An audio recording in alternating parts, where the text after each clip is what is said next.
Oke. Terdapat sebuah sungai di daerah tropis yang mengairi sebuah lembang. Diketahui sungai tersebut memiliki populasi ikan endemik yang disebut ikan perak. Jadi sini saya akan menggambarkan sungainya terlebih dahulu. Jadi sini ada sungai. Di sungainya itu ada ikan endemik, anggap aja ini ikannya. Nah, selanjutnya sungai ini sering meluap ketika musim penghujan tiba. Suatu ketika, luapan sungai membentuk danau di salah satu cekungan bekas pertambangan di dekatnya. Jadi ceritanya ini sungainya meluap. Nah, lalu dia membentuk sebuah danau di cekungan. Bersamaan dengan terbentuknya danau ini, terdapat populasi ikan perak yang ikut aliran arus dan menghuni danau tersebut. Jadi beberapa ikan perak itu dia ikut ke bawah arus ke danau sini. Nah lalu selang beberapa waktu ketika memasuki musim kemarau, surutnya ketinggian permukaan air memisahkan danau dan sungai tersebut. Jadi yang di sini tadi ada arus, dia terputus ya karena musim kemarau. Diketahui terdapat spesies burung invasif yang biasa memangsa ikan perak di danau baru itu, sehingga menyisakan sebagian kecil dari populasi ikan perak di danau bekas tambang tersebut.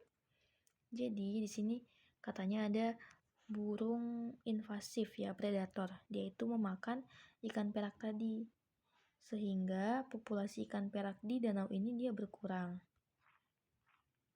Ke pernyataannya ya. Fenomena founder effect terjadi ketika banjir mengakibatkan populasi ikan perak menempati danau bekas tambang. Ini benar. Jadi, founder effect itu adalah efek pendiri.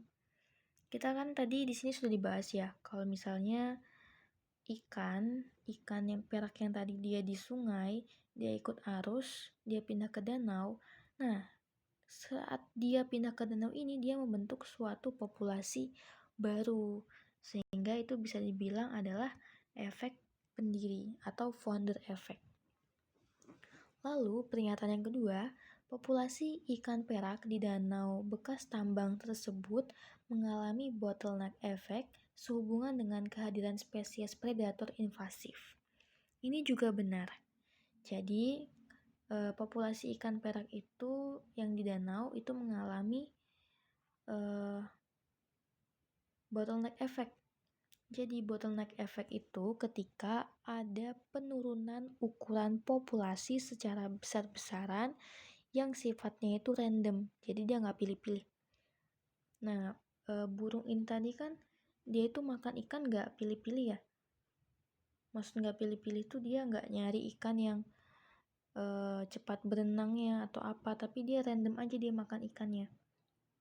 Makanya dan juga karena si burung ini tadi itu menyebabkan penurunan yang cukup drastis ya terhadap populasi ikan, jadinya itu bisa dikatakan bahwa termasuk efek bottleneck effect gitu.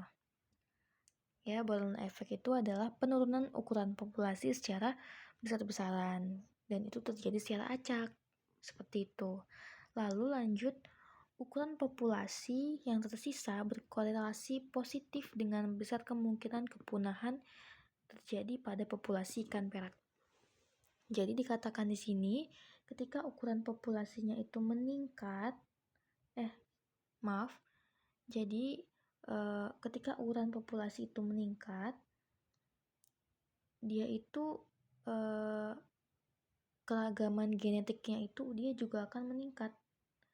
Karena keragaman genetiknya ini meningkat, otomatis untuk mengalami kemungkinan kepunahannya itu semakin sedikit.